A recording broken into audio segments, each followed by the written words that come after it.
Somos poco, pero bien. Hoy no las tenía. Ahí no se pasa así. Pues lo siento. Nada, sí. Lo dijimos el primer día, que la vivienda la trabajábamos al último día. O sea, que eres asociación. Claro, está pasando la inflación y mal. Pues No hay problema. el primer día lo dije. No, no hay problema, no pasa nada. No, sí. Pero culpa mía. Pero se ve que...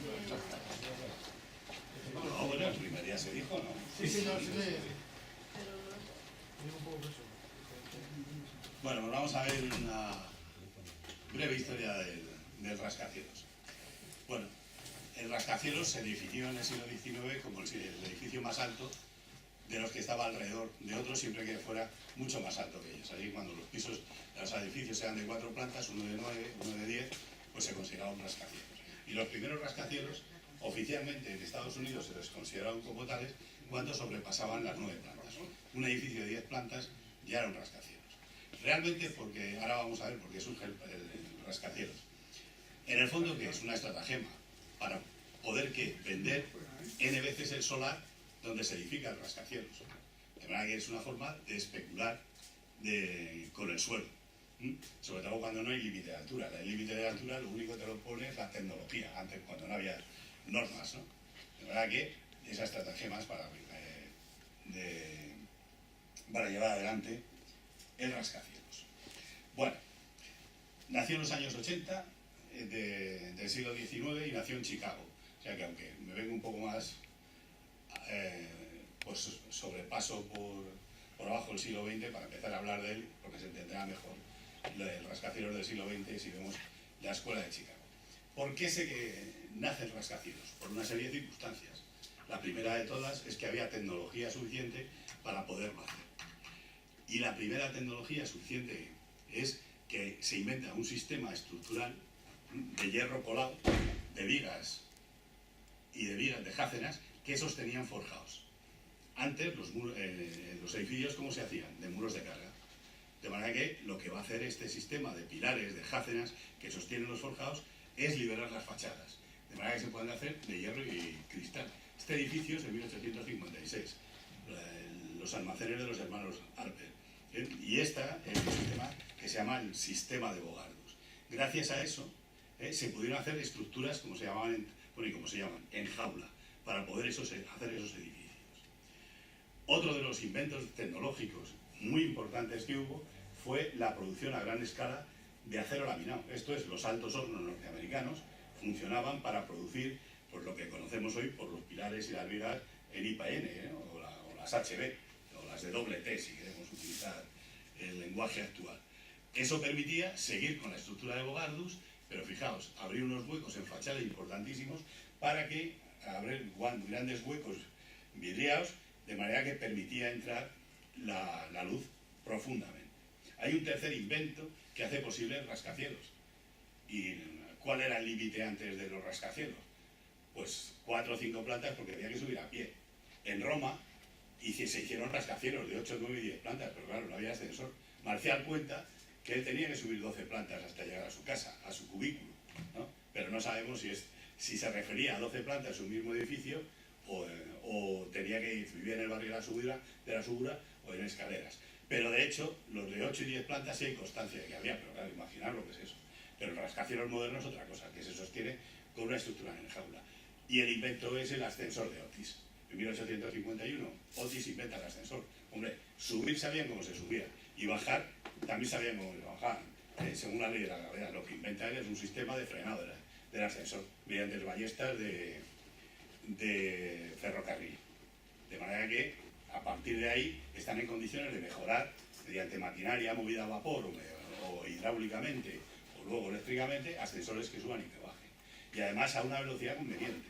Un ascensor subía en los años 80 3,5 metros por segundo. O sea, en un edificio de 15 plantas te plantabas allí en 15-20 segundos.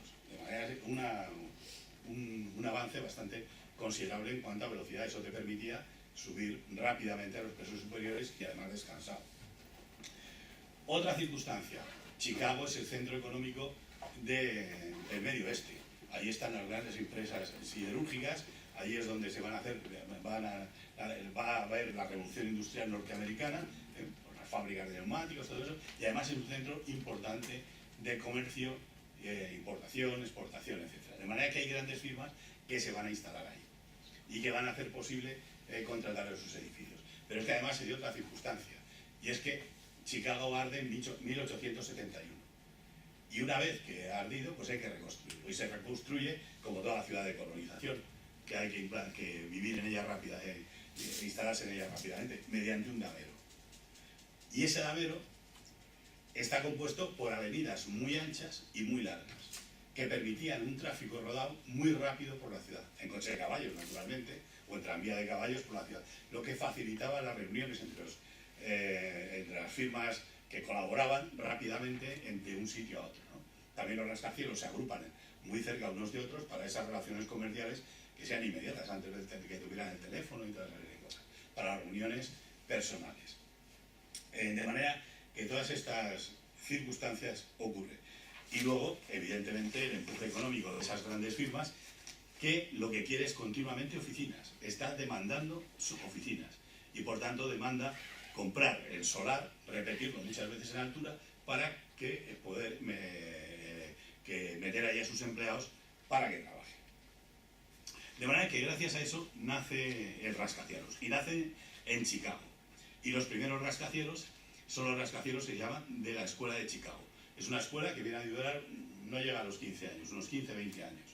Y tiene unas características bastante interesantes. Aquí os he puesto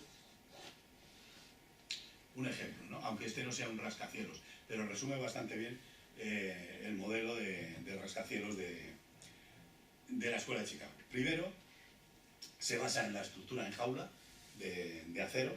Segundo, es un edificio muy bien resuelto funcionalmente, muy bien zonificado, siempre en planta baja o en la primera planta suele haber comercios, tiendas, el vestíbulo, y luego el resto suele haber oficinas. Son edificios muy austeros que, si acaso, pues rememoran algo del clasicismo, como en este de Leiter, el Leiter de Baron Genet, pues estas pilastras, y al exterior muestran las huellas, por así decirlo, de lo que es la jaula, su estructura interior. De manera que estas líneas verticales, estas pilastras, lo que esconden detrás de ello es la línea de carga de los pilares de metal que están ahí dentro. Ahí, ¿no? Y las horizontales, estos petos, lo que hacen, lo que te reflejan es, cierran las jácenas que soportan los forjados. De manera que la estructura interior se manifiesta al exterior de una manera bastante funcional y sincera. Son contrarios al eclecticismo y por eso les da ese carácter de escuela unitaria, aunque no los edificios, vamos a ver que son muy diversos, no son, estilísticamente no son homogéneos, pero sí reúnen todas esas condiciones. Y luego tienen cosas, por ejemplo, por la ventana de Chicago, ¿no? Como la que os pongo aquí, la ventana de Chicago, es que ya sé por fin, como son esos grandes huecos, las ventanas pueden ser más largas que altas. Y ellos pueden abrir ventanas, como en este caso, que están facetadas en tres, así que tienen tres hojas. Y esas ventanas pueden estar a haces del paramento, del plano, o bien pueden ser, como en este caso en el Tacoma, pueden ser volar hacia el exterior teniendo una planta poligonal o teniendo una planta en arco de circunferencia. De manera que también inventan un modelo de ventana que se va a llevar adelante entonces. Luego tienen un canon también compositivo. El canon compositivo se fundamenta en esto. Os pongo, para empezar, el rascacielos que cierra la escuela, ¿no? Os lo voy a poner en primer lugar, porque es el que mejor refleja ese canon compositivo. Todos rascacielos, o casi todos, porque siempre hay excepciones, de la Escuela de Chicago tienen un basamento, normalmente ocupado por dos plantas, que está destinado a la entrada al vestíbulo y luego a las tiendas y a los comercios en el interior y también en el exterior. Tienen un ático, en este caso veis esta especie de tondos de ventanas redondas. Ese ático, en muchas ocasiones, como es el caso, que esconde las poleas de los ascensores, los cables, los depósitos de agua, de manera que es una planta de servicios. Y entre medias están todas las plantas que son iguales, repetidas unas a otras, las plantas de oficina. Como veis, estos son edificios monolíticos, de una sola pieza. No tienen retranqueos, no tienen escalonamientos ni nada por el estilo. Son monolíticos. Y en el sótano, que aquí no aparece, ¿qué es lo que normalmente ponen? Pues ahí están la calefacción, los sistemas de calefacción, los sistemas eléctricos, etcétera, etcétera. Y a eso responden todo. Este edificio, lo pongo el primero, aunque cierra la escuela, porque se considera quizá el más perfecto, aunque yo, en fin, de todos los que se hicieron. Aunque resulta heterodoxo respecto a los demás, porque aquí lo vemos, la ventana de Chicago. Aquí las ventanas son estrechas. Lo que sí es cierto es que la estructura interior se manifiesta al exterior, mediante estas grandes pilastras. Y lo que hace son ventanas estrechas y altas, y como veis, retranqueadas respecto a estas grandes pilastras. La verdad que eso es una excepción. Y así como normalmente la escuela de Chicago no tiene decoración, y Sullivan, que es el arquitecto que hace esto, normalmente no hace los edificios ornamentados, este sí resulta muy ornamentado. Estamos en 1895 y yo no sé si eso tiene que ver, como hablamos el primer día, con la decoración vegetal que se estaba produciendo en el modernismo europeo de Bélgica fundamentalmente, ¿no? De manera que este edificio está terminado, como veis, con placas de terracota. A mí me parecen... Ah, bueno, y está en Buffalo, no está en Chicago, aunque es de la escuela de Chicago. Y este, que está en San Luis, es el precedente, yo creo que es mejor. Es más interesante este edificio que el anterior. Responde a los mismos conceptos, pero está menos ornamentado. Y ahora vamos a ver cuál fue el que se considera el primer edificio del mundo que fue un rascacielos. Y ese es el Home Insulance que hizo Le Baron Genet. Le Baron Genet era el maestro de todos los arquitectos de la escuela de Chicago. Tenía un estudio y por ahí pasaron todos. Sullivan, Burhan, Roche, Holloway, todos estos estuvieron con él. Y este es el maestro y el que inventa realmente la escuela de Chicago. Y es el primero que hace un rascacielos, tiene más de 9 plantas, tiene 10, que responde al modelo de la escuela de Chicago. Estructura en jaula, aunque a veces se ha descubierto hace poco que algunas veces también utilizó paredes de descarga, no sé si había problemas de flexión aurigas o qué, pero en principio era una jaula. Como veis, responde al mismo modelo. Hay un zócalo, un basamento, hay un ático y una serie de plantas intermedias. Este edificio, que es del año 1884-1885, pues fue remodelado al poquito, me parece que no habían pasado ni 3 años, y se le añadieron 2 plantas más, y quedó esto. Bueno, pues eso ya no es lo mismo, ya ha perdido bastante la proporción, con esa cornisa que veis tan alta, que esconde pues, depósitos y, en fin, instalaciones, y si os dais cuenta, el edificio, todo esto es igual hasta aquí. Y esto es lo que se añade, y esto es lo que se quita, la balaustrada. Y ese es el edificio que se considera el primigenio de todos ellos. De todas formas, el derecho a la primogenitura se la disputa otro edificio, y es el Montauk de 1883 que hicieron Burhan y Roth. Burhan y Roth son los arquitectos que trabajaron para Le Baron Genet y estuvieron en su estudio. El problema, y además incluso es un poco más alto, el problema de este edificio, por cierto, aquí tengo los datos si queréis, lo voy leyendo, el problema de este edificio es que no es exclusivamente en jaula de acero, sino que muchas paredes e incluso fachada está sostenida, aquí lo veis, con muros de carga. Por lo tanto, desde el punto de vista muy ortodoxo, no se considera que sea el primer rascacielos de la edad moderna, aunque superaba incluso algo más al anterior. Pero ahí está, hay muchos que le siguen considerando. Estos mismos autores, que veis que hacen un edificio pues, bastante convencional, 12 años después, desde 1895, hacen el Reliance. El Reliance es un edificio que es lo más parecido a lo que luego se haría de los edificios de rascacielos de acero y de cristal. Fijaos qué vanos tan importantes tiene. El cerramiento también manifiesta la estructura interior. Estos serían pilastras, donde aparece la ventana de Chicago, aquí vería pilastras, y la ventana de Chicago, que está facetada en 3, pero fijaos que ya los extremos son más estrechos que lo del medio. De manera que lo que hay es un avance bastante interesante respecto al edificio anterior. La escuela de Chicago se acaba a raíz de, al menos es lo que se dice, de la exposición colombina de 1893 en la ciudad de Chicago. Esto es una imagen. Allí aparece el eclecticismo puro y duro. Edificios de todos los estilos, de todas clases. Y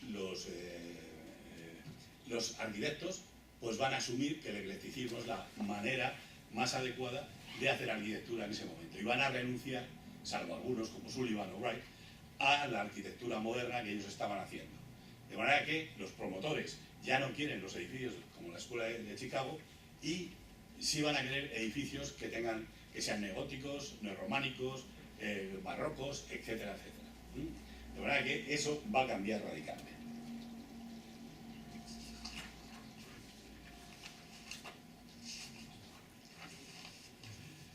De Chicago se pasa a Nueva York. De manera que Nueva York lo que va a hacer es tomar el relevo. Y a Nueva York no le interesa tanto hacer unos edificios como los de la escuela de Chicago como alcanzar el cielo. Ir batiendo plusmascas de manera que hagan los edificios más altos, capaces de superar la Torre Eiffel como así lo hicieron. Sigue siendo estructura en jaula, y los estilos son eclécticos, pero al final, en los años 30, aparece el Art Deco, que luego veremos.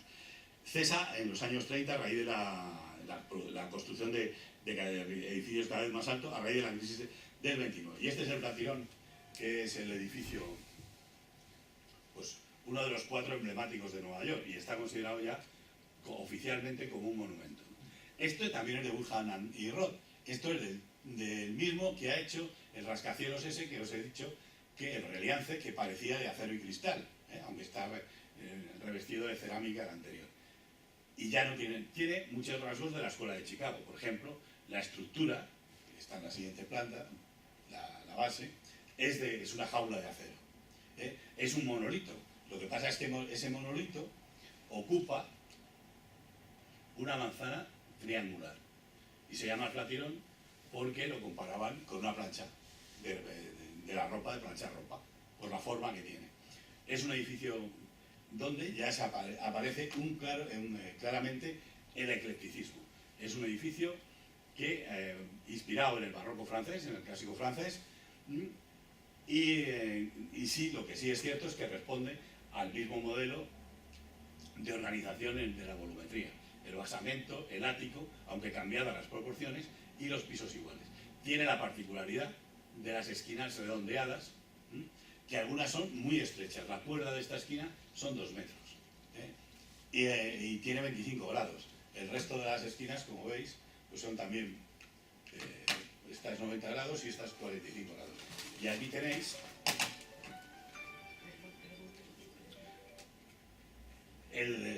cómo este edificio responde a un estilo de Beaux-Arts antiguo, de manera que los mismos arquitectos se pasan, si quieren construir, al Beaux-Arts a partir de entonces.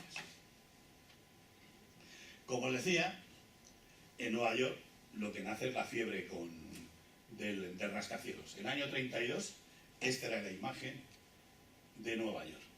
Aquí ya aparece el Chrysler. Se estaba construyendo muchísimo y en altura. Y ocurre una cosa. En 1916 cambian las leyes de Nueva York para estilizar los rascacielos.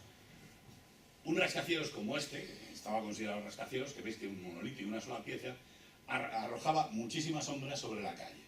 Entonces lo que prohíben hacer este tipo de rascacielos con mucha altura, y lo que pretenden es estilizar el rascacielos. ¿Cómo? Mediante escalonamientos y retranqueos. Es la ley de zonificación, y Ferris hace unos ejemplos, es decir, si yo tengo una masa, pues lo que puedo ir repartiendo las masas y conseguir la altura.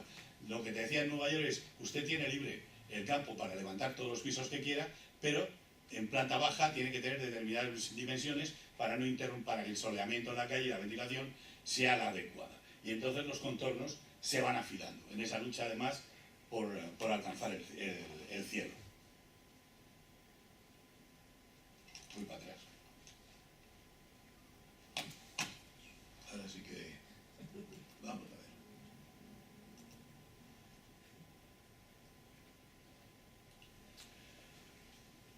El Platirón es la anterior. tenía 80 y tantos metros de alto y se construye en 1902. Pero no es el edificio más alto de Nueva York. A finales de siglo, en Nueva York ya se habían construido tres edificios de más de 100 metros, a finales del siglo XIX. Os he puesto el último que se construyó. El Park Row de 1899, que tiene 30 pisos y 119 metros de altura. Este fue el edificio más alto del mundo, quitando la Torre Eiffel en sus años, y quitando las pirámides. Le duró hasta que se hizo el Singer, en 1908, que como veis ahí tienen 47 pisos y 180 y tantos metros de altura. Le siguió el Metropolitan Insurance y luego el Volvo. Y van, no sé si veis ahí bien las letras, subiendo cada vez más en altura. Por otro lado, estos edificios veis que están inspirados también en el eclecticismo. Este, por ejemplo, tiene un basamento que es barroco. La culminación de la torre es bizantina. Esto nos recuerda a la torre de la Plaza de San Marcos. Y este es un edificio neogótico. Y el año 30 se alcanza ya el máximo, casi los 300 metros. Es la Torre Trump, de 71 pisos y 283 metros. Y poquito después se construye el Chrysler, que ya pasa de los 300 metros, 319 pisos, y supera en 7 plantas, uno tenía 70, el otro 77, al anterior.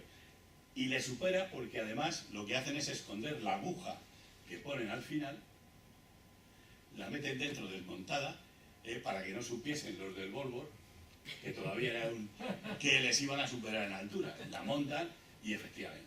Y ya por último está el Empire, de 1931, que es el que bate la plusmarca, la marca mundial, con 380 y tantos metros, y esto se acaba.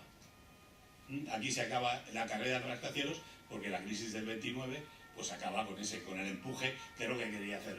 Sullivan decía que él lo que quería mostrar era el empuje de Estados Unidos, que tenía, la fuerza que tenía, pues eso se acaba en el año 29, y hasta los años 70, que no se hacen las Torres Gemelas, no se para la carrera de rascacielos. Hubo uno último, que ahora lo veremos, que es el Rockefeller, que es más bajito que todos estos, y que va en relación con el Art Deco.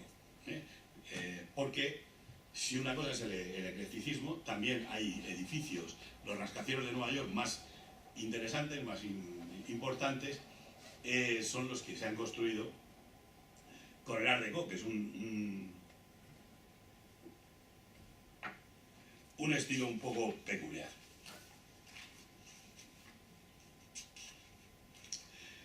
Es un estilo híbrido, el Art Deco.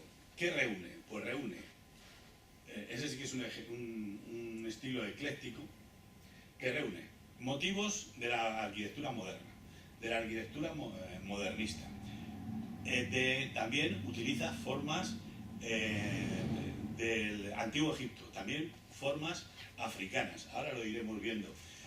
Tiene un sistema, la imagen que muchas veces quieren dar es como si fuesen cascadas de agua escalonadas, plum, plum, de manera que tienen acanaladuras en todos ellos. Son edificios estriados y tienen una decoración muy particular, que ahora iremos viendo poco a poco, de animales en movimiento, de flores, todo esto muy, muy depurado, también de personas.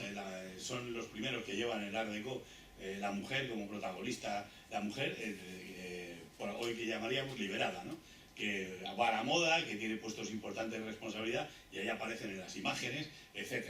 O los obreros musculosos, o los atletas, son las formas aerodinámicas, y luego tiene también interpretaciones, y ahora los iremos viendo, de la naturaleza. Por ejemplo, los rayos del sol, pues, es un elemento fundamental, de esos rayos radiantes. También las dos ondulaciones del agua, el movimiento de las nubes, todo eso lo vamos a ver en el Art Deco. Y este es el precedente, es el proyecto de Morris para la ópera Rockefeller de 1928, donde luego Cook le copió las formas. Aquí tenemos el ejemplo del Art Deco, los escalonamientos propios del Art Deco y, como decía aquí, los estriamientos, las acanaladuras. Y todos terminan generalmente en una bóveda con aguja. Este es el Empire y este es el Chrysler. Las puertas, como suelen ser, no tienen por qué, pueden ser puertas trapezoidales, pueden ser puertas ochavadas. Esta es la puerta de entrada al Chrysler. Y esto es, las ventanas pueden ser también triangulares, son características de él. Y esto, la bóveda final del Chrysler está basada en una bóveda de arista. De manera que hace una bóveda, bueno, no vamos a encender esto.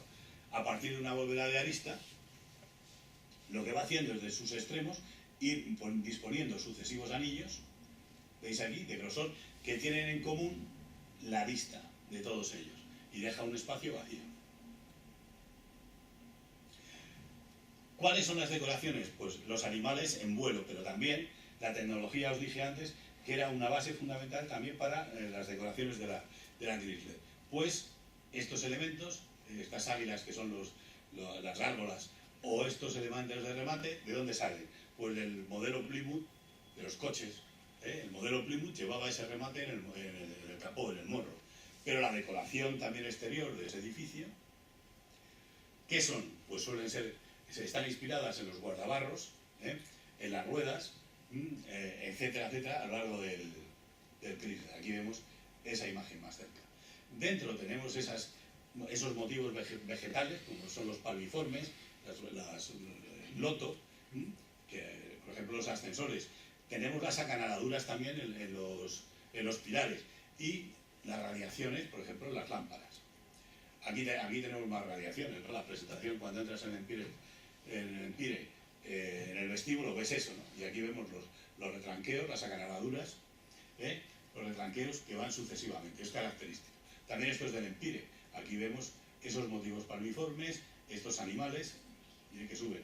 Y lo que os decía, los obreros musculosos, la tecnología de los aviones, los rayos radiantes, las nubes, el movimiento, el viento, etc. También es un motivo que veréis muchas veces, pues son los chorros de agua congelados, las fuentes, todo eso, todo muy estilizado. Y todo esto se acabó, lo de los rascacielos, con el Rockefeller. ¿El Rockefeller qué tiene de particular? Pues que se hicieron en una misma manzana 14 edificios de 70 plantas. La construcción duró hasta los años 50, pero bueno, la fundamental terminó en los 40 y la primera parte en el 32 ya se hizo Radio City, y en el 39 se hicieron lo que es el centro Rockefeller propiamente dicho. Y aquí vemos también, son edificios estrechos, prismáticos, con sucesivos retranqueos y las acanaladuras. Aquí viene ya el problema económico y se acaba la fiebre por las alturas. Lo que sí es cierto es que a partir de ahí aparece una evolución de rascacielos en función de su estructura, y su forma va a variar en función de su estructura. Va a haber alternativas. La jaula va a durar hasta nuestros días, lo estamos viendo, la jaula de acero, pero va a haber nuevas estructuras para sostener edificios. Y la primera de ellos son los rascacielos con estructura en ángulo.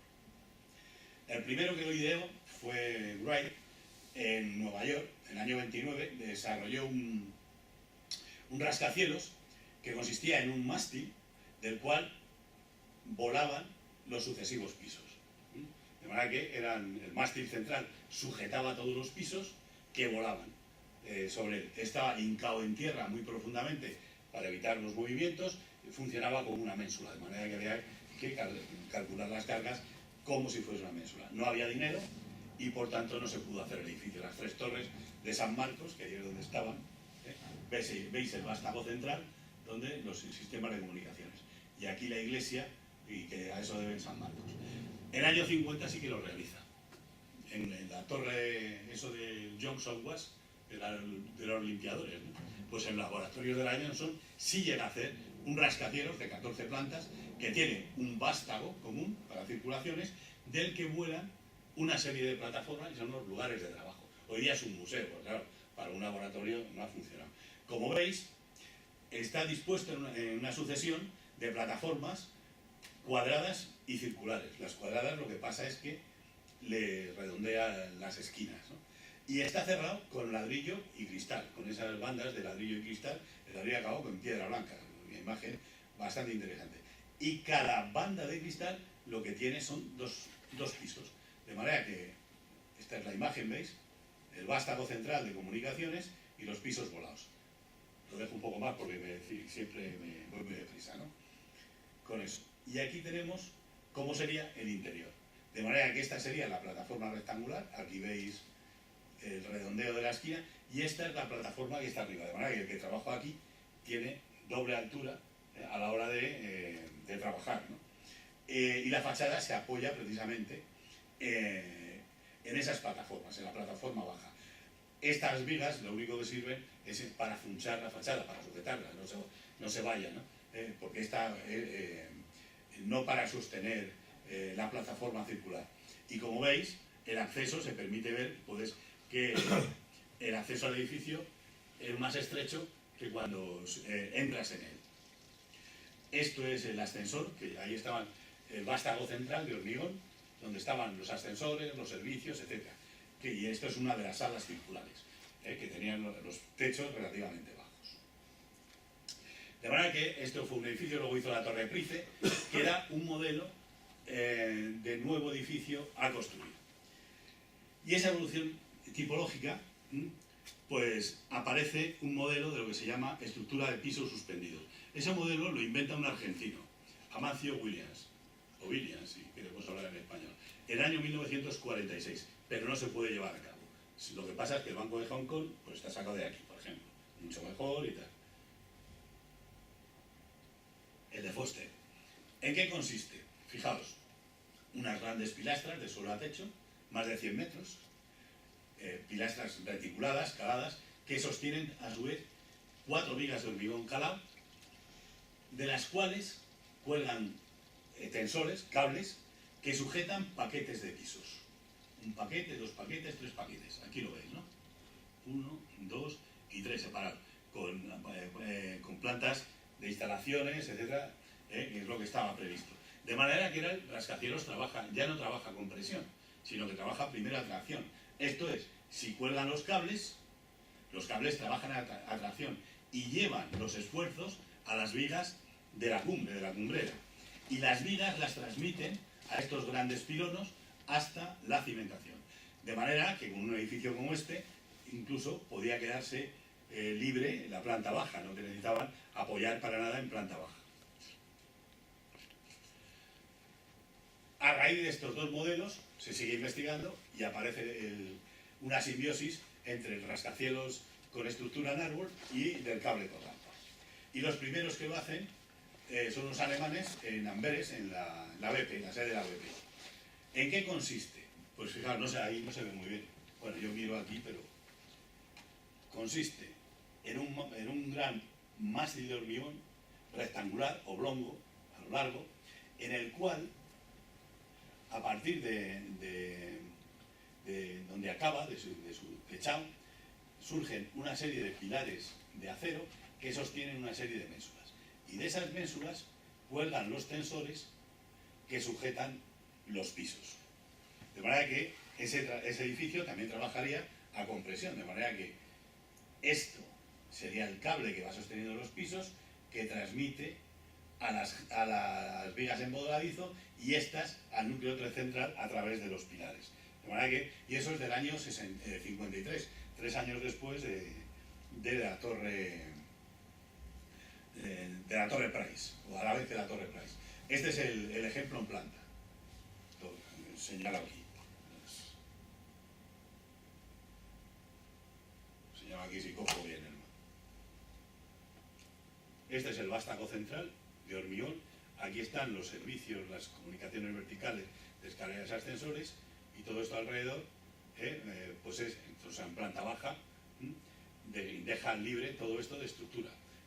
Aquí arriba están las vigas colgantes, las vigas voladas, y es de aquí donde cuelga.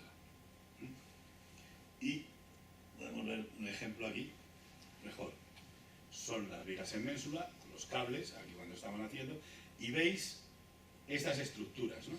Estas son el contorno de los pisos. El contorno de los pisos que están haciendo con perfiles de acero, ahí hacen los forjados, y a esos contornos a los que llegan los cables y sostienen, ¿no? En forma de pilares. En Madrid se hizo algo semejante. Las torres de Colón. Las torres de Colón parten de un mástil central de comunicaciones verticales y este remate al final, esta plataforma, de la cual van a colgar los pilares que son tensores. Eso es con lo que va a sostener los edificios. Y va bajando una plataforma para ir forjando, resolviendo los forjados. Esto se hizo en el año 70 y tantos, ¿no? 76. Ahora están muy transformadas, todavía para peor, porque todavía... Y esto es una imagen, pues, bueno, lo he traído, pues es bastante parecida a lo que hicieron Van der Breu y Bakema en unos edificios en Holanda, son unos holandeses. Eran edificios más bajitos y aquí los trajo este hombre. Aquí veis el vástago central, que además sirve para rigidar el edificio, donde suben los ascensores, la seta final, cómo va bajando estas plataformas para ir forjando los sucesivos pisos.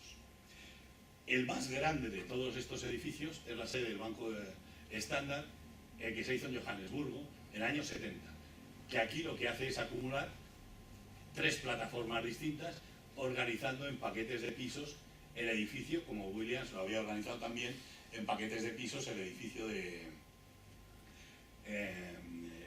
su modelo de edificación. De manera que de estas plataformas cuelgan estos cables, en este caso 2, que van sujetando el edificio. Aquí lo vemos mejor.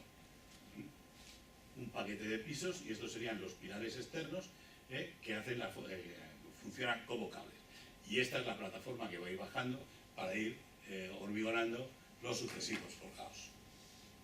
Y en Madrid hay otro ejemplo que desde mi punto de vista es excepcional, aunque por su altura pues quizá no destaca mucho, porque son 20 y tantas plantas.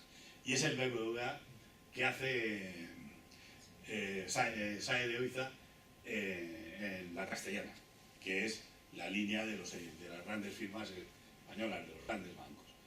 Consiste, como veis, en un edificio casi de planta rectangular, con los bordes redondeados, y la estructura, eso es lo que tiene de interesante. Combina el árbol con los paquetes de pisos. No es un edificio colgante, sino es un edificio árbol, porque tiene, en vez de un solo tronco, tiene 4. Es como si se injertasen las ramas, ¿no? Y esas ramas son esos cercos de vigas de hormigón acarteladas que vuelan para poder dejar libre el espacio de trabajo. En cada una de estas vigas, como veis, son los que sujetan estos paquetes de pisos. Esta sería la viga, este es el paquete de pisos. Estos paquetes de pisos están apeados sobre las vigas con pilares.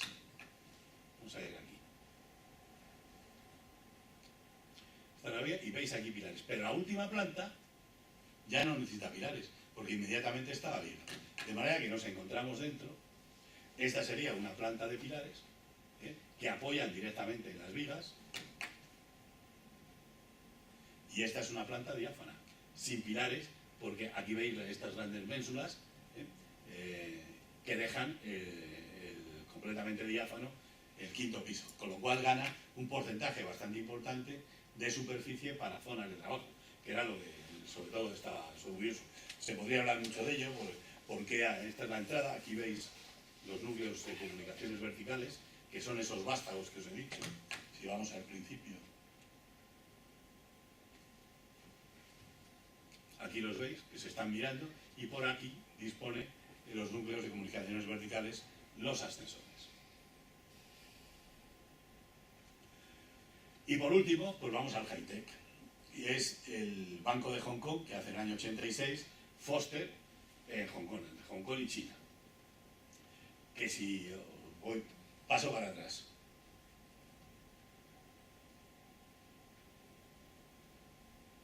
Que su imagen recuerda a esta otra imagen y la recuerda con toda intención. Por ejemplo, estas pilastras reticuladas, Foster las dispone igual, o sea que él cita las fuentes de donde ha venido. Es un edificio, es una especie que está construido como la Foster. Lo único que pasa es que en vez de colocar las vigas, todas ellas al final, e ir colgando, lo que desde estas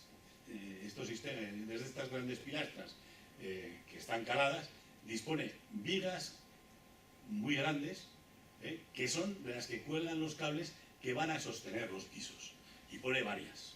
De manera que en este caso y las pone en función de la forma del edificio. El edificio está concebido al exterior como si fuese una sucesión de rebanadas de pan de distinta altura, si os fijáis, ¿no? Así que tengo esta rebanada de pan que tiene 26 plantas, esta que tiene 30 y tantas y esta que tiene 44, que es la central. Y eso lo que le permite es que depende de la planta que esté, pues que sea mayor o menor. Porque también una de las cosas que le va a permitir es conseguir un atrio interior muy grande. Ese edificio, esta estructura, se complementa con esta estructura interior que también ayuda a sostener esos pisos colgantes y las cruces de San Andrés para sostener el viento. Como veis, las zonas de oficinas dan a ese atrio. Y ese atrio no recibe la luz directamente, salvo de los laterales, pero sí la recibe cenitalmente, mediante un sistema de espejos que de los pisos superiores dirige. Aquí tenéis el sistema de espejos, dirige la luz mediante reflexión al atrio. Este atrio está situado a 3 alturas de la planta del suelo. Aquí ha hecho una especie de plaza donde además se reúnen a tomar pues sus sándwiches y tal la gente, porque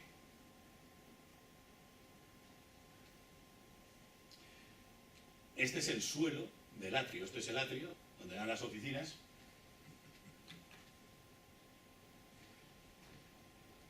Bueno, este piso no se puede, es completamente transparente, no es visitable, sino que tú accedes por las escaleras mecánicas a las plantas ya directamente de oficina. La razón que sea transparente, que tenga esta forma, es para poder iluminar con luz natural la planta de lo que él llama la plaza que hay debajo. Y aquí veis cómo se accede y tienes además una visión del edificio pues muy completa desde abajo. Los servicios, aquí también podéis ver cómo están dispuestos las plantas y cómo pueden ganar distintos anchos, sucesivos anchos. Este es el atrio, la concepción, el juego de espejos, y aquí veis los anchos de las plantas, pero las de arriba incluso ocupan todo el edificio, ¿no? la anchura de las plantas. De manera que este es un edificio ya en la posmodernidad, que podríamos decir de alta tecnología, lo que se llama el high-tech, y que nos remite al edificio colgante de Williams, y también resuelto mediante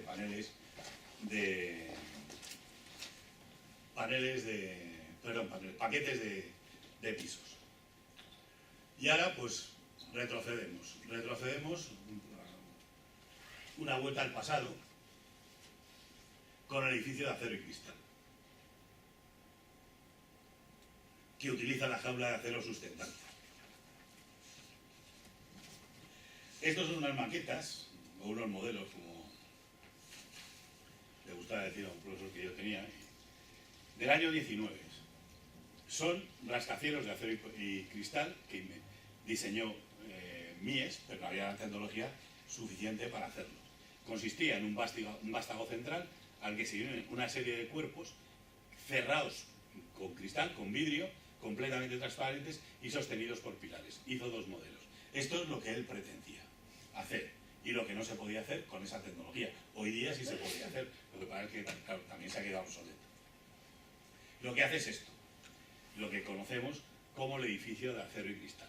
Estos son los apartamentos en el Laque sobre Drive, es del año 51, aunque están proyectados en el 49, y consiste en una jaula de acero cerrada mediante una retícula de acero y cristal, donde se marcan, como en Chicago, las líneas descendentes de las cargas y a la vez la fachada, pasamos al siguiente,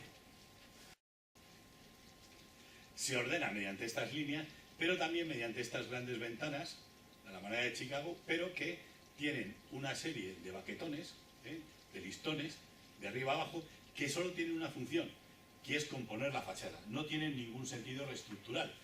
La estructura está por dentro o en las esquinas, y eso lo único que hace es dar esa imagen acabada, tecnológica del edificio, que además las hizo de cobre, o sea que el tío se gastó las pelas. La estructura está hecha, como os decía, de acero, está revestido de hormigón, y aquí veis esos perfiles de cobre que se añaden para pautar la fachada y darle ese aspecto. Y este edificio, junto con, sobre todo el Sigra, dice que siempre está en la entrada, es lo que ha dado lugar a un modelo universal de rascacielos, de acero y cristal, pero esto es del año 58, y en el año 58 ya se estaban haciendo edificios colgantes, etc.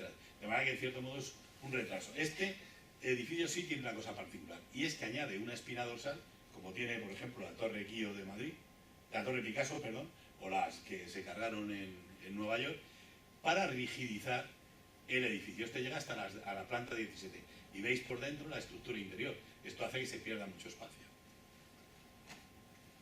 Hizo una cosa buena, y es que retranqueó el edificio de la línea de calle.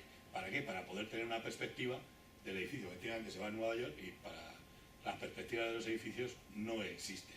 Y este, como os digo, lo habéis visto repetido ese modelo infinidad de veces. Un edificio parecido a este, pues hay uno al lado del Corte Inglés de Serrano, donde está donde montan los niños, los caballitos, y ahí detrás hay uno que está con este tipo de retícula. Bueno, se ha universalizado, pero realmente lo que ha supuesto ha sido un atraso respecto a lo que se estaba haciendo. Aquí tenéis la imagen y volvemos a encontrarnos con una evolución del rascacielos. Una evolución que no solo se va a producir por la estructura, sino también por los usos. Hasta ahora los usos de un rascacielos normalmente era único, oficinas, y en planta baja ya hemos visto que consistía en locales comerciales, almacenes, etc. Sin embargo, este edificio, el John Hanover Center de 1970, hace dos aportaciones, y es inventar una fachada tubular resistente, aunque hay estructura dentro, pero es la primera vez que la propia fachada es autoportante y ayuda a sostener el edificio siendo transparente, y además este edificio va adelgazando según sube. ¿Y por qué adelgaza? Porque a la vez que en este edificio lo que van a disponerse son distintos usos. Sabemos que, porque lo hemos, incluso aquí se ha podido ver en Madrid, pero claro, en las grandes ciudades que tenían edificios muy altos, dedicados a oficinas, que a las 5 de la tarde todo ello se iba, ¿y qué ocurría? Pues que esa ciudad quedaba muerta en ese espacio. Eran incluso zonas peligrosas, vigilaba la policía. Entonces hay que revitalizar los centros comerciales, los centros de oficinas de las ciudades, que no se queden vacíos. Y la idea es decir, bueno, ¿y por qué no mezclamos usos en un mismo edificio? ¿Por qué no, mejor dicho, por qué no los conjuntamos? ¿Por qué no pueden ser oficinas? ¿Por qué no pueden ser viviendas? ¿Por qué no pueden ser hoteles? ¿Por qué no pueden ser restaurantes? Etcétera. Y claro, dicen, bueno, una cosa son las oficinas, que necesitan un fondo, una forma, la luz tiene que llegar de una manera determinada, y otra son las viviendas. Las viviendas necesitan luz natural, a ser posible todo el día, por lo tanto los fondos de las viviendas tienen que ser mucho más pequeños que los de las oficinas. Y bueno, pues hay un sistema, y es que nosotros lo que vamos a hacer es las oficinas, va a haber una primera parte del edificio, y a partir que llegue al piso que sea, y a partir de ahí disponemos hoteles, como estamos viendo por ejemplo hoy en Madrid, las torres de la Castellana, las nuevas que han hecho, y en este caso viviendas, apartamentos que además cuestan caro, y eso lo que va haciendo es adelgazar el edificio. Así que aquí vemos 3 secciones, desde la planta baja, cómo se va adelgazando. Hay una estructura interior, también mínima, porque fijaos lo diáfano que es todo esto, y el núcleo de comunicaciones verticales, que también es un núcleo para rigidizar. Pero esta forma también obedece a que tenían que resolver el problema de las cargas del viento. Los empujes del viento son muy importantes. Pero en la zona donde está, en Chicago, también lo que son, bueno, en Chicago no tanto, pero en todo lo que es la cordillera del oeste de Estados Unidos, bueno, no sé, ahora no me sale, es sísmica. Pues es una zona sísmica bastante importante, con lo cual también los sismos hay que absorber sus cargas.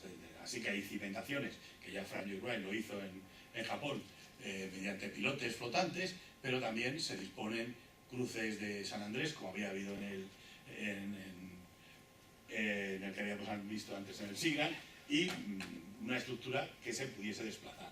También resista mejor si tiene esa forma piramidal. De manera que este es el edificio que abre el camino, ahora ya se hace mucho así, a los multiusos. Y también es un edificio que utiliza estéticamente las grandes cruces de San Andrés. Hoy las vemos, por ejemplo, en el hotel ese de Barcelona, que está al lado de la Barceloneta, que las vemos al exterior. Antes eran muy reacios, se escondían. Además, estas cruces son gigantescas. Se escondían por una vale interpretación de la función. Ponemos cruces de San Andrés exteriores, pues camarote con vista interrumpida. Pues bueno, pero es que es más importante sujetar el edificio, sostener combatir las cargas, que en determinados sitios pues la vista esté obstruida. De manera que este es el que primero se lleva a cabo. En este edificio, además en planta baja, es el primero que hace un centros comerciales, da acceso subterráneo a los transportes subterráneos, al intercambiador de transportes, pone restaurantes, pone hoteles y pone viviendas.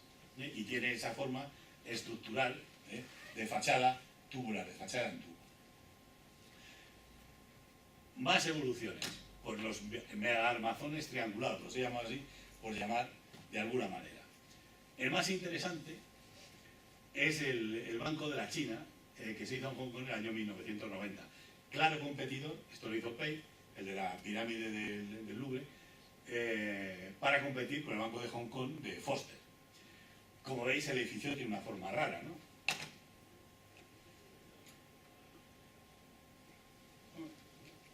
Me voy para atrás.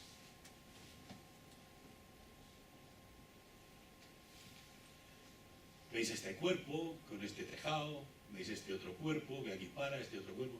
Según asciende, también se afila el contorno del edificio, también con grandes cruces de San Andrés. ¿Cuál es el modelo que sigue para diseñar este edificio? Pues fijaos, se parte de un cuadrado, donde se marcan las diagonales. Así que tenemos 4 triángulos isósceles, y en el primer triángulo isósceles construye el primer cuerpo del edificio, que es un prisma triangular.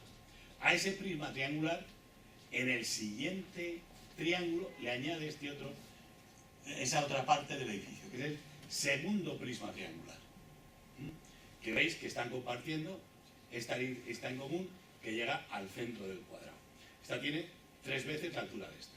Sigue en el siguiente, añadimos este prisma triangular de 5 y rematamos con este 2 veces. Y luego se culminan con unas cubiertas como si fuesen de cristal, de vidrio, pero como si fuesen faldones, tejados de faldones, inclinados. Así que esta sería la forma final que hemos visto esquemáticamente aquí. Pero este edificio tiene una cosa peculiar, y es que está vacío este mástil central, que os señalé antes, os lo dibujo ahí mejor. Este mástil central no llega hasta el suelo, está suspendido en el aire, y vamos a ver cómo. Porque es no el hallazgo, porque es muy caro, claro, evidentemente, pero a ver cómo consigue parar un pilar gigantesco de 100 metros de altura a 24 plantas del suelo. La idea es la siguiente, de la mesa y la sombrilla.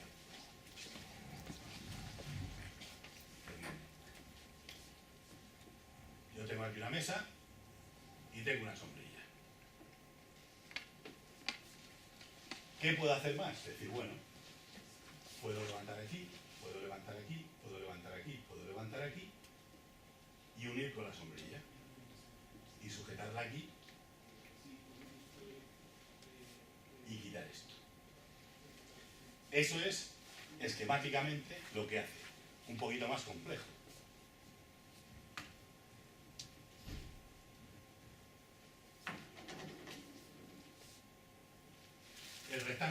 El cuadrado de partida, lo hago como un rectángulo para facilitarme las cosas. Y aquí tenemos el mástil central, de arriba abajo. Y aquí empezamos a subir una planta, 2 plantas, aquí tendríamos 1, 2, 3, 4 y 5. Aquí 3 plantas. Y aquí 2. 1 y 2. De manera que esta sería la última, sobrepasan un poco porque el tejado inclinado, decimos, unimos esto con esto, unimos, perdona, esto con esto, unimos esto con esto, y unimos este cuarto con esto. De manera que este mástil, las cargas las derivan mediante estructuras triangulares, a base de ahora veremos una foto del interior, de tetraedros y de pirámides, a lo que verdaderamente sujeta el edificio, que son estos postes. Y una vez que hayan hecho eso, pum, pum, pum, pum, dejan este atrio sin pilares, de veintitantas plantas de altura. Con lo cual, con ese sistema lo que consiguen es dejar, pues eso, tirarse el pegote, ¿no? Para dejar esto vacío, de todo ese edificio. Naturalmente esto cuesta mucho dinero y estamos en plena posmodernidad y lo podían pagar. Seguimos con esto. Os había hecho este dibujo, pero he preferido la pizarra. Yo creo que a lo mejor se veía un poquito mejor.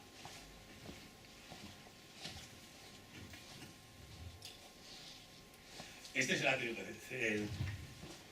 Por ahí debería pasar el pilar, hasta el suelo, y eso es lo que queda vacío, las veintitantas plantas que quedan vacías.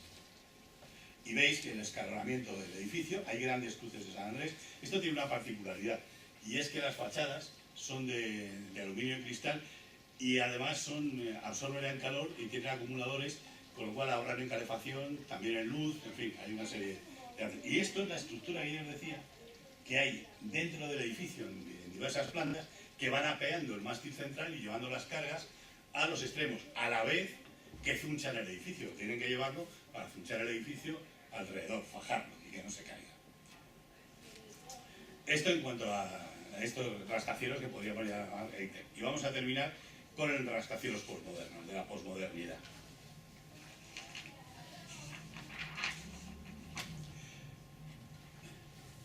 Este es el rascacielos que se considera el primer rascacielos posmoderno.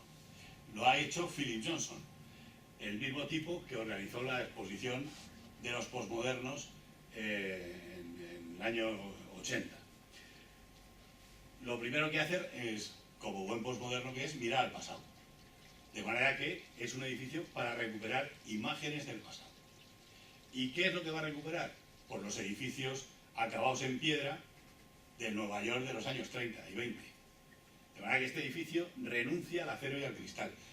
Este mismo tipo había hecho 2 o 3 años antes en Pittsburgh un edificio de cristal y acero rematado con formas de cristal gótica, semejando al gótico, completamente cristal. Y aquí hace este, que obedece al esquema, al canon de compositivo de los rascacielos de Chicago. Un basamento, un ático y una serie de sucesiones de plantas. Y aquí, ¿qué es lo que vemos? Pues se inspira en el pórtico palladiano y en el estilo Chippendale. Y además, veis estas acanaladuras, estas que hay de arriba abajo, estos estriamientos, se inspira también en el Art Deco, sobre todo también en esto y además en ¿cómo se llama? En las molduraciones y en el despiece de todo el edificio. Este agujero del Chippendale, por ahí salen los humos de las instalaciones. Esta es una planta de instalación. Y el ático, como veis, está resuelto como estaba resuelto el flatirón, que es un belvedere de columnas continuado, de pilastras en este caso, ¿no? Esta es la imagen en Nueva York del edificio, que ya me he pasado.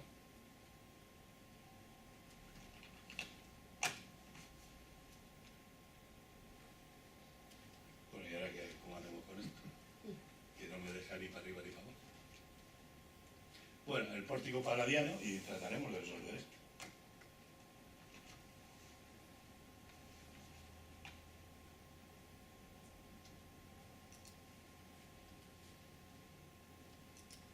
Bueno, algo hemos hecho. Este es, como veis, la salida de los humos, el remate Chippendale, y esto, como veis, son las molduraciones muy Art Deco y los despieces de la fachada y la piedra que utiliza. Johnson y Burge, que son los que hicieron ese edificio, también hicieron las Torres Kio de Madrid. Las hicieron así porque aquí, bueno, somos un poco peculiares, aunque hubo un concurso y desde mi punto de vista había edificios mucho mejores, pues se resolvieron con estos dos edificios inclinados, que es complicadísimo sostenerlos, donde las comunicaciones verticales de los ascensores tienes que ir variando, ¿no? Porque no hay ninguna que llegue desde arriba abajo verticalmente, y además tienes que vencer estos dos edificios. La idea era dar una imagen de puerta, y aquí parecen dos chinos saludándose, o dos japoneses, ¿no? ¿Cómo se sostienen estos edificios? Hay una estructura portante por dentro, pero claro, esa estructura portante, como se sale, no llega a salirse del centro de gravedad, pero casi, el edificio se vencería.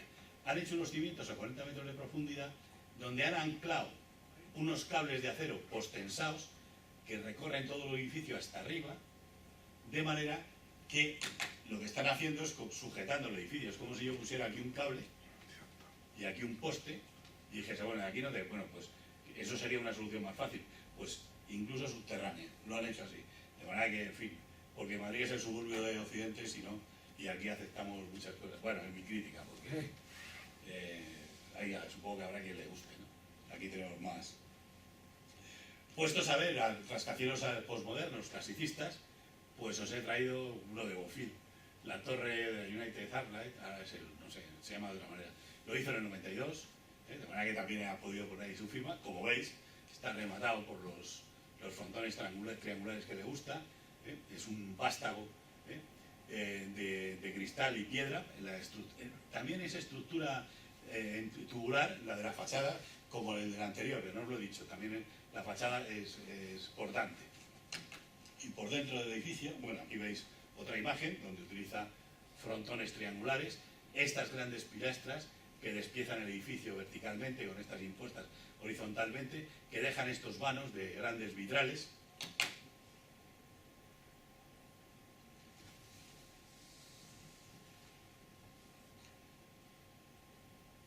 Y aquí tenéis, aquí se ve mejor la imagen. Y luego en esta planta tiene de interesante, es una planta cuadrada, pero fijaos que las esquinas están remetidas para adentro. Son cóncavas en vez de convexas.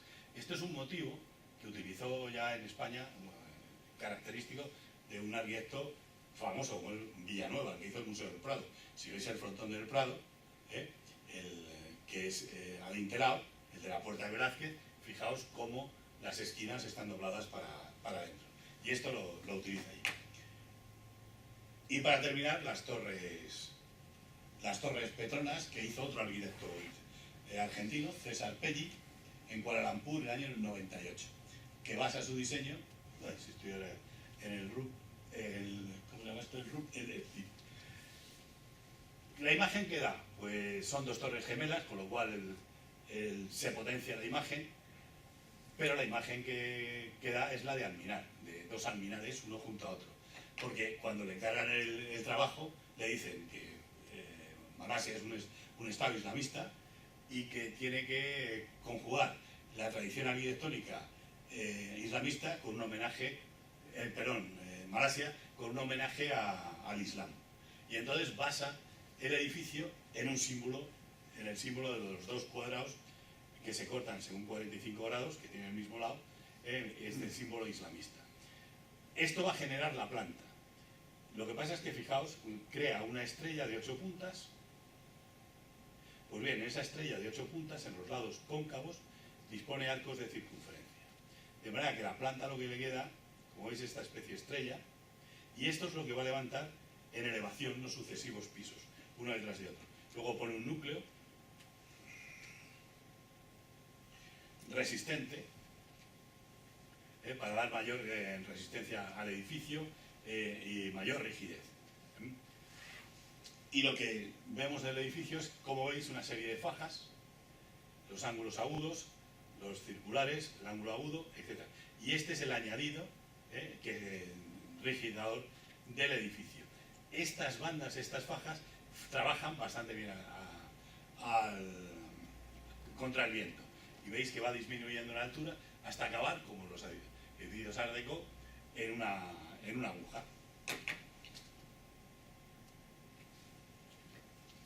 Este es el remate final y este es el interior del remate final de esa especie de terraza. Y aquí veis las fajas con las terrazas donde se van sucediendo las formas rectas y las formas curvas. Bueno, y con esto terminamos el rascacielos, pero vamos, una última imagen. Así empezamos, en 1883, y así terminamos. Este rascacielos es un rascacielos donde las plantas giran, cada una de ellas. Bueno, es un proyecto que se supone que en el año 20 se llevará a cabo en Dubái, de manera que tiene un núcleo central, a la cual están ancladas las plantas, pero esas plantas tienen la posibilidad de girar a distintas velocidades. Con lo cual, solo os he traído una imagen, pero podría haber traído más imágenes de la maqueta. Van generando formas distintas a medida, o sea, que es un edificio, por primera vez, un edificio de formas cambiantes, según lo vas mirando. Ya se había hecho la plataforma del restaurante panorámico que va girando, pues ahora es como si hubieras hecho una multitud de restaurantes panorámicos, de manera que, si esto fuese un hotel, que no lo sé con seguridad, pero me da que sí, si tú pides una habitación con vista y dices, no, tiene usted una vista a 365, pues, 60 grados. A lo largo de las 24 horas va a poder cambiar todo esto. Y bueno, esto lo he traído porque tiene la curiosidad de que es el rascacielos más alto diseñado y construido por una mujer.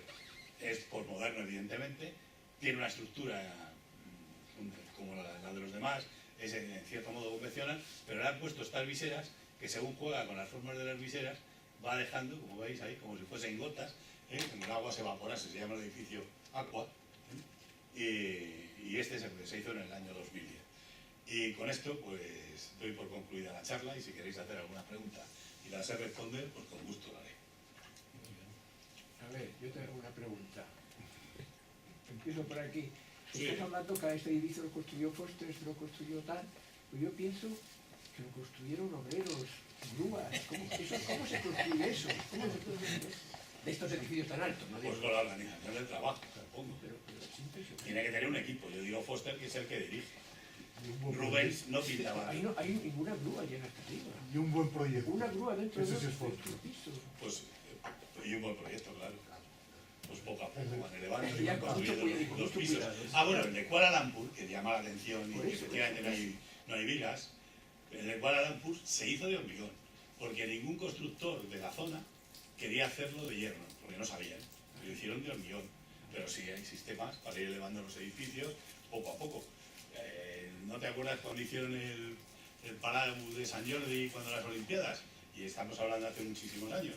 Pues había una especie de grúas, no de grúas, sino como de gatos que iban elevando las plantas, iban haciendo la cubierta. Pues hay multitud de sistemas. Una grúa es imposible que tenga 200 y pico metros, como tiene cada uno de estos. Pero fundamentalmente es la organización. Pues los trabajadores tienen que atender a lo que les digan, naturalmente por el conducto reglamentario y muy jerarquizado, porque no tienen por qué saber interpretar. Ellos no tienen por qué, habrá otros que saben interpretar. En Burge, cuando hizo aquí las torres inclinadas, no vino aquí a dirigirla ahora.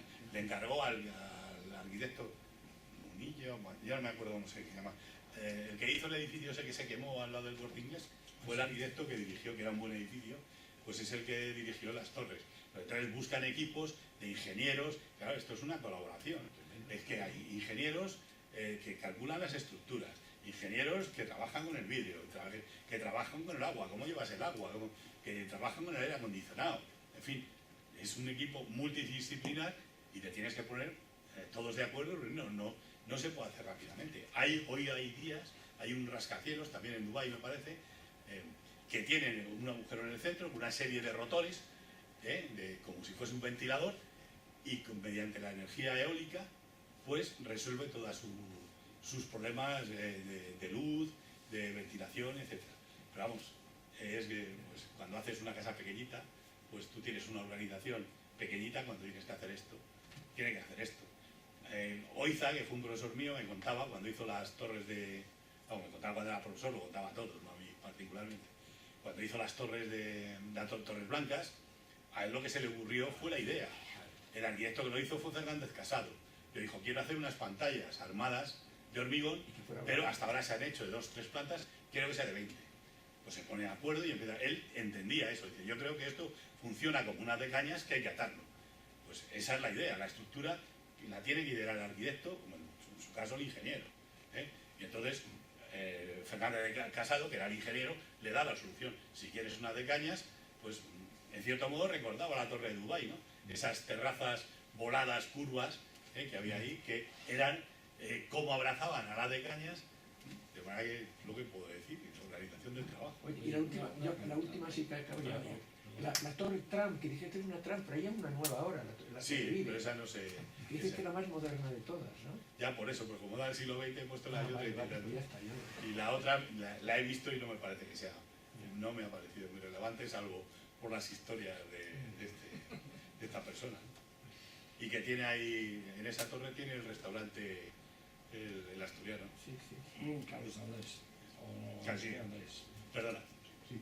¿Qué opinas como arquitecto de las estructuras móviles en este tipo de edificios, los rascacielos? Si funcionan, Bueno, me refería, ¿qué opinas del funcionamiento? Concretando. es que no lo sé. Hombre, sé que funcionan los restaurantes, yo estoy comiendo en Bueno, restaurantes. sí, una plataformita, una tal, pero que todo un edificio de esta magnitud. Es tecnología y dinero. Y la tecnología es un avance. Bueno, Si eso supone que para el día de mañana, esto se abaratará como todo, es un modelo. Como cuando fueron a la Luna, inventaron muchas cosas que no eran necesarias para ir a la Luna, pero nos vinieron bien. Yo no estoy en contra de eso. Me parece que es un despilfarro, pero es que lo pagan, tienen petróleo. el mantenimiento, Pero etcétera, claro, etcétera. pero vete a decirles que a los pakistaníes en vez de $1 al día le paguen más. Te van a decir que por ahí que te vi. O la construcción en Dubái, como comentabas, también de estos edificios, que con la erosión del desierto, eso es un cacao Es que brutal. no sabemos cómo van a funcionar. No sabemos cómo. Hombre, a 200, bueno, sí, las tormentas de arena a 200 metros y más suben, por supuesto. Tienen No un sabemos problema con muy estos nuevos serio. materiales ni con estas alturas cómo van a funcionar. Pero los edificios es que realmente cada vez tienen una vida menos, duran menos, pero no porque los edificios se vengan abajo, sino porque simplemente los sustituyen por otros para tener mejor imagen, mejor marca ante el mundo entero. Te hacía la pregunta de los elementos móviles, porque yo soy de Asturias, en Oviedo está el centro Calatrava, que tiene Es una de las visera, cosas que no ha hecho Calatrava. tiene una visera que Sí, lo teóricamente conozco. iba a ser accionada mediante un sistema de gatos hidráulicos, elevarla y bajarla, nunca funcionó. Pues si Ni tenemos para aquí el accionarla. mástil que os he puesto, Vale. también es de Calatrava, no funciona. Claro. Ya lo he visto, desde luego en Oviedo no se ha lucido En la Calatrava. Castilla, evidentemente. En la Plaza de Castilla. Sí, lo conozco, porque ahí tengo familia en Asturias, así que sí voy con alguna frecuencia y Lo conozco. malo es que los fabricantes de los gatos, cuando se los compraron, ya dijeron que no iban a funcionar, que ellos no se Pero que se responsabilizaron los vendían. y se colocó. Bueno, es una posibilidad. Calatrava, y no solo Calatrava, otros arquitectos han tenido problemas con eso, y a las sabiendas. Bueno, Monet ha tenido el problema, por ejemplo, en Estocolmo, cuando hizo el museo, que no contó, vamos, él no tiene por qué estar atento a la humedad, pero el equipo que contrató para eso no resolvió los problemas de la humedad y estaban saliendo setas, literalmente, champiñones. Tuvieron que hacer una reforma bastante considerable. Pero sí, también sé que en la torre que ha hecho Calatrava en Malmö, me parece que es en Malmö, en Suecia, es una torre que se va girando, es helicoidal. Y eso también tuvieron problemas a la hora de montar la estructura, que la hicieron en Valencia. Pero es que también era cierto que algunas vigas llegaron mal de Valencia. Pero ahí está el edificio de apartamentos de Malmö y funciona. A mí me parece, bueno, que retorcerlas es manierismo, es que estamos en una época de decadencia, de amaneramiento. Todavía el manierismo en Europa, en el Renacimiento, no era decadencia, pero ahora mismo Europa está contando los días, que la que van. Yo quería preguntar, al principio de la exposición has dicho que en Roma, en el barrio de Subura, Sí, que había edificios de 12 pisos. Bueno, al final, en el siglo bloques IV, de viviendas, ¿no? Sí, Yo no, he no, leído edificios. sobre Roma y había entendido que eran como máximo de 5 pisos, No. una cosa así. Pero a mí hoy no, ahí no, todavía no. pero no, sí, como tú dices, pero que a mí lo que me extraña es con la técnica de entonces, cómo podían hacer, sí, hicieron el acueducto de Segovia, pero eso no tiene nada que ver. Es la O técnica sea, sensacional. unos edificios de viviendas que tengan que soportar esas cargas a base de muros de carga nada más, sin ningún tipo de viga, no sé, yo soy... Sí, tenían vigas de madera. Tenían vigas, bueno, Pero sí. tenían vigas de madera muy cerca unas de otras y los forjados eran ligeros y tenían unos cimientos muy fuertes y muchos de ellos estaban hechos con hormigón, el hormigón lo inventaron los romanos. Pero sí, había de 6 y 8 plantas y tan es así que Julio César prohibió que los edificios pasasen de 6 alturas. Y Nerón, a raíz del incendio, obligó a que los edificios estuviesen separados unos de otros, que no fuesen contiguos. La revolución se produce a partir del siglo III, antes de, perdón, sí, antes de A raíz de la batalla de Zama, mejor dicho. A raíz de la batalla de Zama, cuando Roma se hace hegemónica, y ahí empieza a haber inmigración, los edificios empiezan a subir. Habían tenido siempre problemas de población, porque el Aventino era el monte que tuvieron que dejar los patricios a la plebe, porque no había ya casas a los ciudadanos libres para que lo pudiesen vivir allí, porque no había vivienda. Siempre ha tenido un problema de vivienda Roma, y por eso han ido hacia arriba. Pero sí, son grandes muros de piedra, de mampostería, y hay algunos que existen, hombre. Aquí no sé si lo tengo. Oye, pero que yo No, que tengo, es que tengo imágenes. Pero que digo que me extraña. No. Que con esas técnicas arquitectónicas... No, estaban muy avanzados, unos tíos. Sí, bueno, eran muy avanzados, pero claro, no dejaban de tenerlo. Hombre, si llegan a descubrir el sistema métrico decimal, la revolución industrial había llegado 2000 años antes. Pero el problema es que no lo descubrieron. Y claro, a ver cómo hacían, pero si no, pero en cuanto a técnicas, los tíos eran, y luego, claro, también es cierto que muchos cubículos, también los forjados los hacían abovedados, con bóvedas. Tenían unos problemas, problemas muy grandes. En Roma,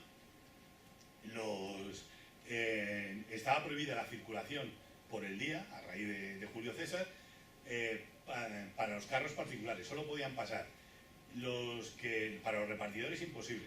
Solo podían pasar los bomberos, que se llamaban en España matafuegos, los carros de matafuegos, y porque continuamente se caían edificios, porque si los forjados eran de madera y saltaban yescas, se prendían y se venían abajo. Y también, como ahora se hace, se minimizaba las estructuras, a ver si aguanta esto, y se venían con bastante frecuencia abajo, pero de 5 o 6 plantas sí lo sabía. Y pusieron las normativas para que los edificios no pasaran de las 30 alturas, 30 alturas. Octavio, después de César y tal. Y el último emperador que prescindió ya de las alturas, que en el siglo IV, que fue Zenón, me parece, y es porque ya no había, ¿para qué iban a decir edificios altos si ya estaban en plena decadencia Roma? Y de manera ya no había dinero para comprar esos edificios. Pero sí, y lo que pasa es que además las familias, esos edificios que eran de alquiler, tenían un patio central, los habrán visto. Las ínsulae, pues una cosa son las ínsulae, pues eran cubículos, un cubículo por familia, o cubículae, si queremos. Me llama mucho la atención, porque yo he visto en Madrid edificios del siglo XVIII, que los hay por la zona esta de los Madrid, de los Austrias y tal, y todavía me impresionan que sean edificios de 5 y de 6 alturas y que tengan esas vigas de madera y que sigan aguantando. Bueno, la madera, si no cambia de medio, el problema de la madera es que esté en agua y en aire, pero está dentro del agua. ¿Cómo está cimentada? Mejor dicho, cimentada, ¿no? Sí, los cimientos. Venecia. Pues con pilotes de madera, y ahí están. Bueno, ahora sí. El problema son las mareas, ¿no? Los pilotes, sí, se están viendo. Claro, al cabo de manera que la madera aguanta mucho. Y los Austrias, seguramente esos edificios se recrecerían, porque en los Austrias Madrid no solía pasar de 3 alturas.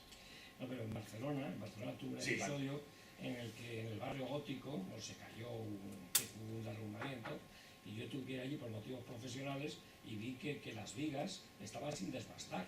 O sea, que eran árboles que no estaban...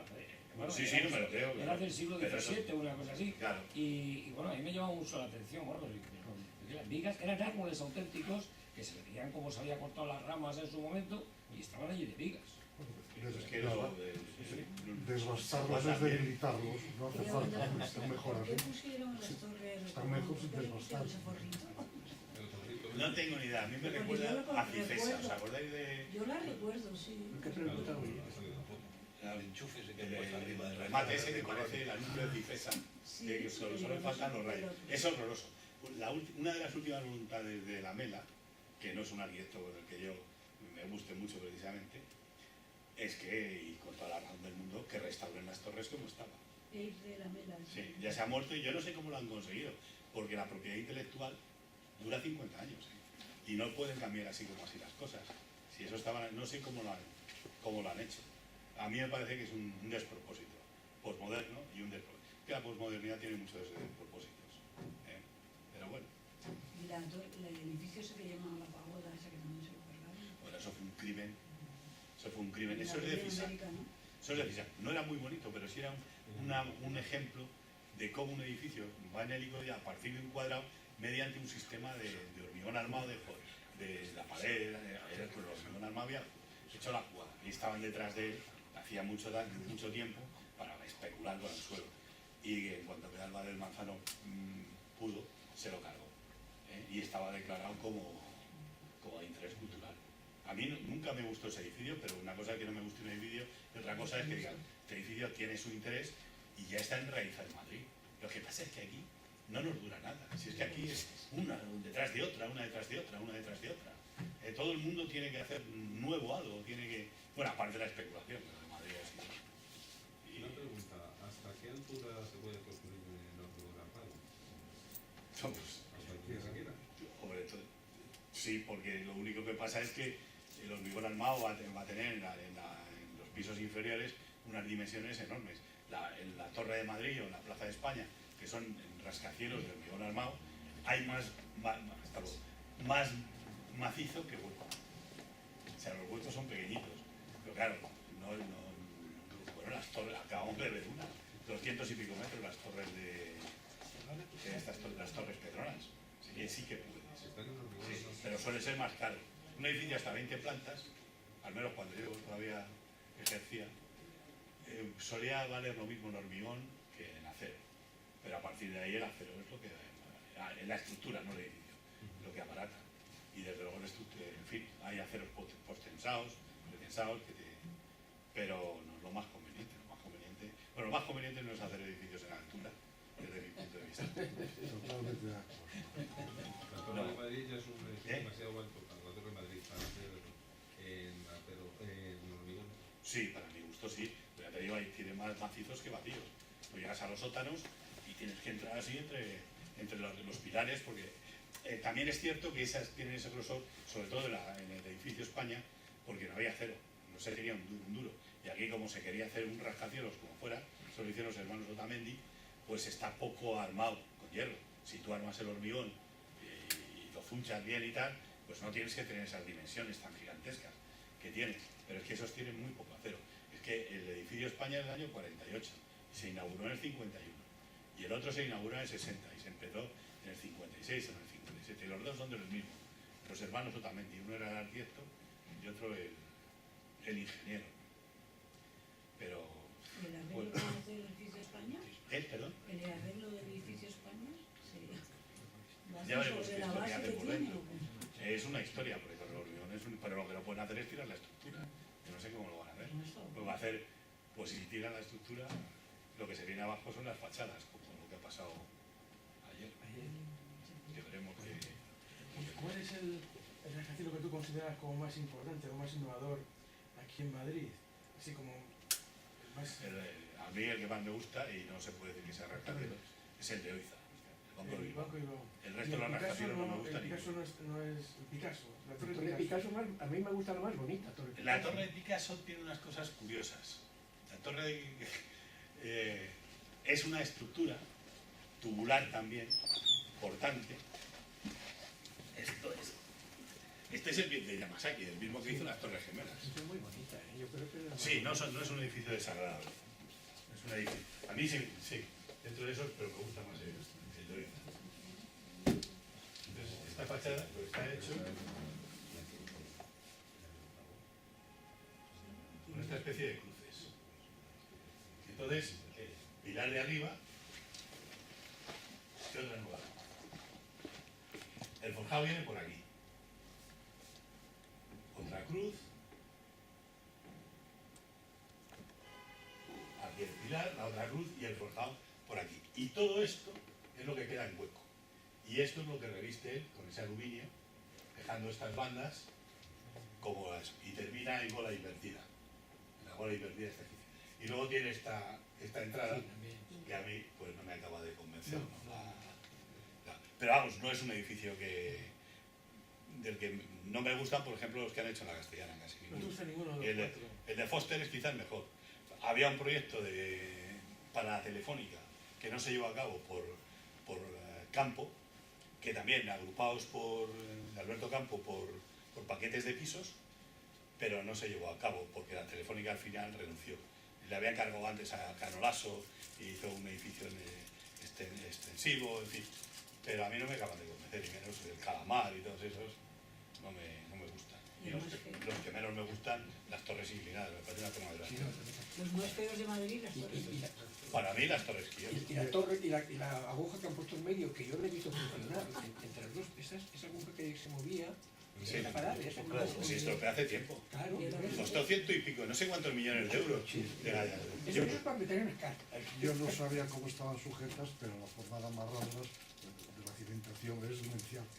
A mí sí me lo O sea, parece. me parece absolutamente Claro, yo demencial, no ¿no? me levanté antes a hacer el dibujo, pero esto es así.